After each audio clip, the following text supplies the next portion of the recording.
Bonjour tout le monde, j'espère que vous allez bien. Aujourd'hui on se retrouve pour un nouveau tuto scrap et cette semaine je vais vous proposer une nouvelle carte, la carte dite double Dutch, donc en fait qui se traduit en français une carte à double volet.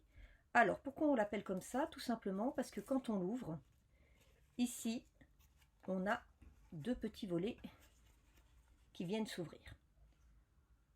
C'est une carte, vous allez voir, qui est très facile à réaliser. Les enfants peuvent la réaliser sans problème, puisque dès le moment où, au départ, vous avez préparé tous les papiers, il n'y a plus besoin d'utiliser de cutter. Donc, si ce petit projet vous plaît, eh ben, je vous propose de continuer la vidéo et de me retrouver pour faire cette jolie carte. A tout de suite. Pour le matériel, il vous faudra comme d'habitude une règle, un petit outil pour pouvoir faire vos marques de plis. Alors, soit ce petit outil, soit ce petit outil. Ça, c'est pour les gens qui n'ont pas ce genre d'équipement, c'est-à-dire une table à scorer. Pour marquer vos plis, un plioir ou une carte de fidélité un petit peu rigide si vous n'en avez pas. Et bien sûr, une paire de ciseaux ou un cutter, un crayon de papier et une gomme, et bien évidemment de la colle. Donc vous voyez, du matériel très facile à avoir sous la main.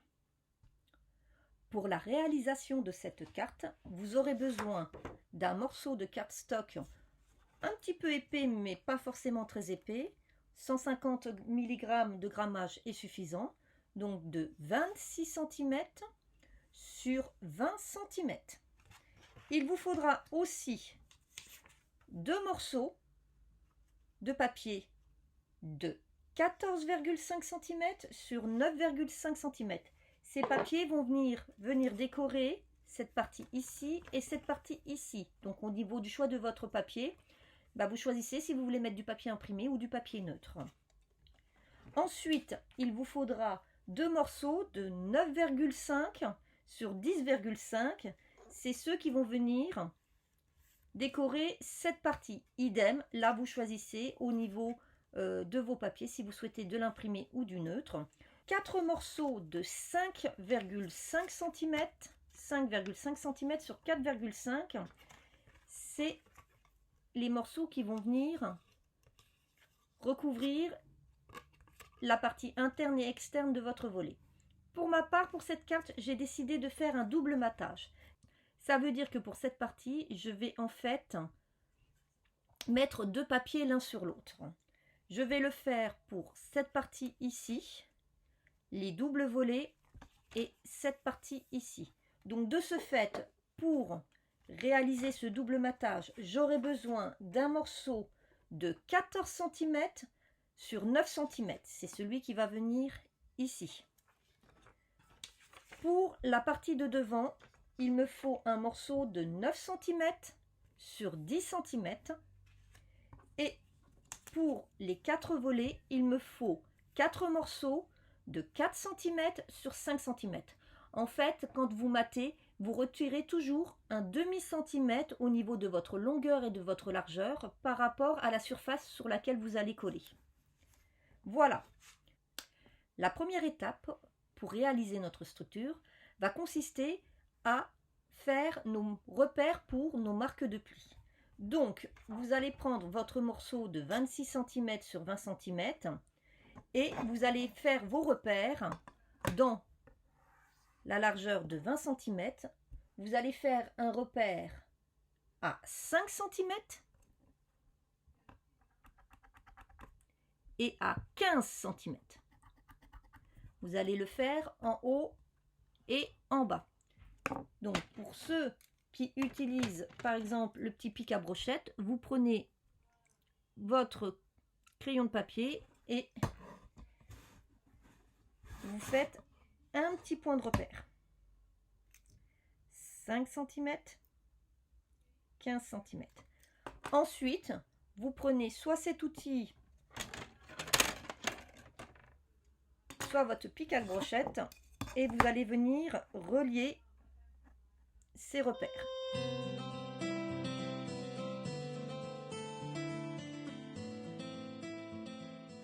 Ensuite, vous allez tourner votre feuille et vous allez venir faire des repères sur la longueur des 26 cm à 11 cm, puis à 20 cm. Donc 11 cm, 20 cm en haut et en bas. Et comme précédemment, vous allez marquer vos plis.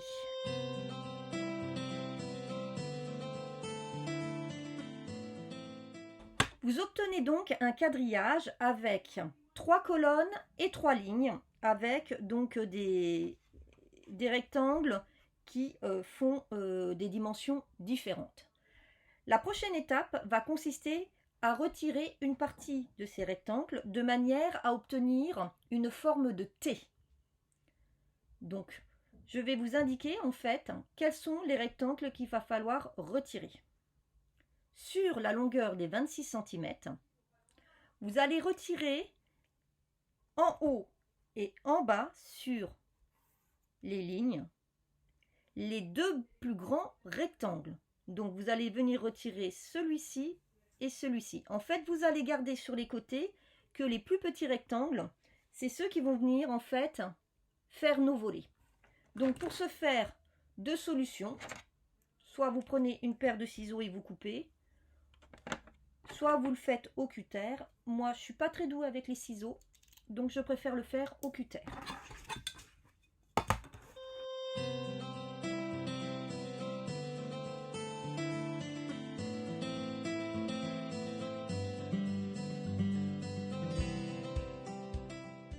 Voilà ce qu'on obtient. Comme je vous le disais tout à l'heure, nous obtenons donc un T. Vos chutes, vous les gardez précieusement. En fait, vous verrez dans des prochaines vidéos que l'on peut faire énormément de choses avec des chutes, des décorations ou même des cartes. Donc, gardez toujours vos chutes précieusement dans une pochette. Donc voilà, donc la base de notre carte est faite. Il nous reste maintenant à bien marquer nos plis. Donc, le pli ici du rabat, plus les plis des deux côtés des deux petits volets. Donc pour ce faire, vous prenez soit votre carte de fidélité, soit votre plioir, et vous les marquez, attention, bien dans le sens dans lequel vous voulez que votre papier apparaisse. Moi, pour ma part, je ne sais pas si vous le voyez, mais j'ai un petit effet sur ce papier, donc en fait, je veux que cet effet soit dessus. Donc voilà. Vous appuyez bien sur votre pliure.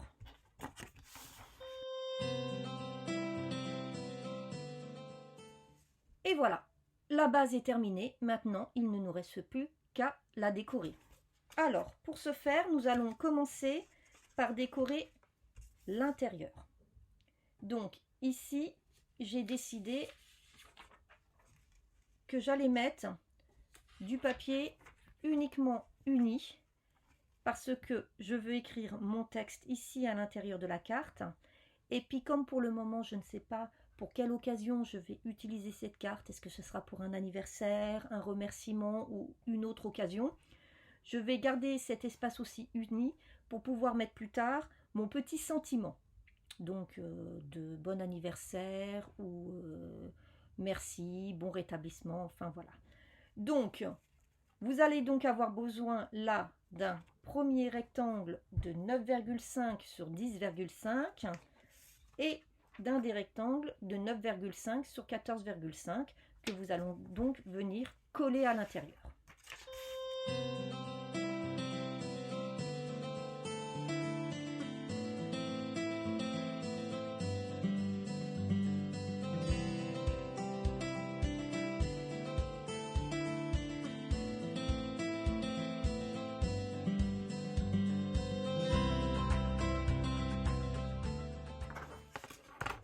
Voilà, comme je suis sur l'intérieur de ma carte, je vais continuer en mettant donc mon papier, deux morceaux de 5,5 sur 4,5 aussi ici sur mes petits volets intérieurs.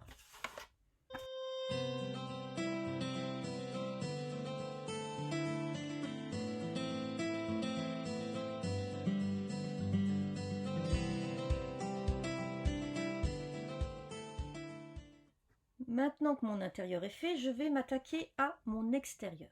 Mais avant de coller mon papier, je vais positionner mon ruban pour pouvoir fermer ma carte.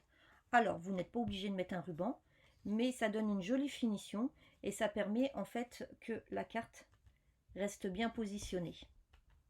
Donc j'ai choisi ce ruban de chez Action, un ruban tout simple, un peu satiné, dans les couleurs qui vont rappeler en fait mon papier. Et donc vous avez besoin de 50 cm. Petit conseil, pour pas que ça s'effiloche au bout, vous prenez un petit briquet et vous venez passer la flamme légèrement tout près de façon à ce que ça soude. Je le ferai après, là j'ai pas mon briquet avec moi. Vous allez faire un point de repère ici, donc à la moitié de votre carte, donc ici ça veut dire 5 cm. Vous allez plier en deux votre ruban pour avoir la moitié et donc vous allez positionner votre ruban, moitié du ruban sur moitié de la carte. Alors soit vous avez du scotch double face et vous en mettez un petit morceau pour le maintenir le temps de coller votre papier, soit vous n'avez pas de double face, vous faites avec un petit morceau de colle. Pour ma part, j'ai décidé d'utiliser ma marque de pliure comme point de repère pour coller mon ruban.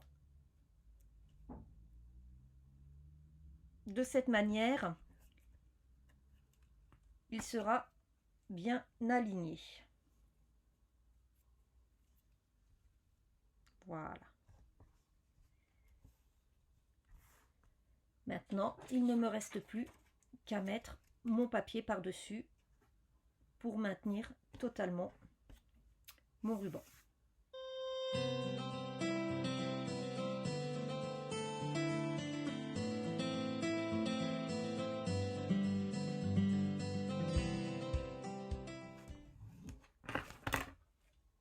Voilà, et vous voyez,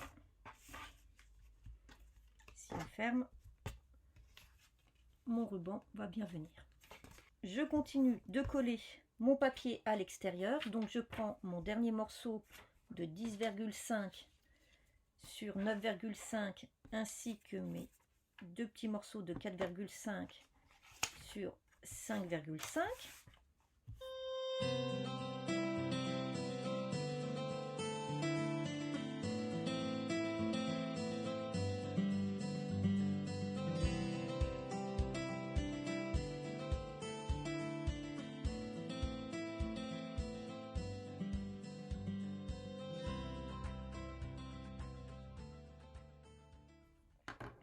Et voici.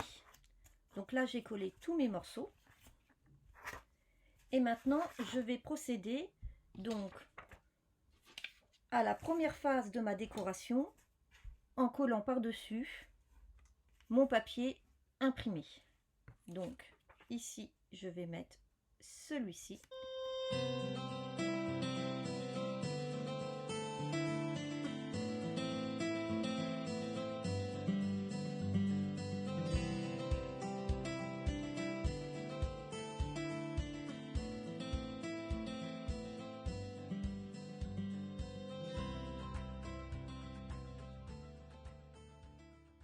Et voilà, j'ai procédé donc au collage de tous mes papiers. Et comme vous pouvez le constater, votre carte déjà, elle est très sympathique. Donc même avec très peu de matériel, vous pouvez faire quelque chose de très sympa. Alors vous pouvez par exemple ici coller une photo ou mettre un dessin des enfants par exemple quand c'est le cadre de la fête des mères, ce genre de choses. Donc je vais maintenant procéder hors caméra à toute ma décoration parce que c'est ce qui prend le plus de temps. Et dès que j'ai terminé, je vais vous la montrer. Voici donc ma carte terminée d'être décorée. Voilà.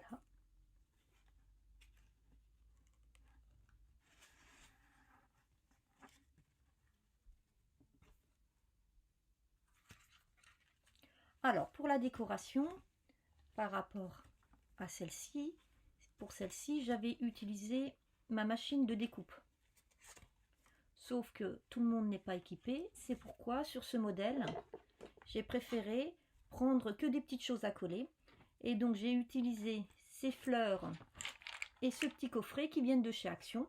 Donc ces petits coffrets là sont très utiles parce que vous avez dedans plein de petites choses que vous pouvez utiliser justement pour décorer toutes vos créations de scrap. Donc quand vous envoyez, n'hésitez pas, en plus c'est décliné en plusieurs couleurs, donc c'est vraiment sympa. Donc vous voyez, avec juste ça, un petit carnet de papier aussi qui vient de chez Action et une feuille de cardstock, on obtient un joli résultat. Voilà, le tuto d'aujourd'hui est terminé, j'espère qu'il vous a plu. Je vous souhaite une bonne journée et je vous donne rendez-vous pour une prochaine création.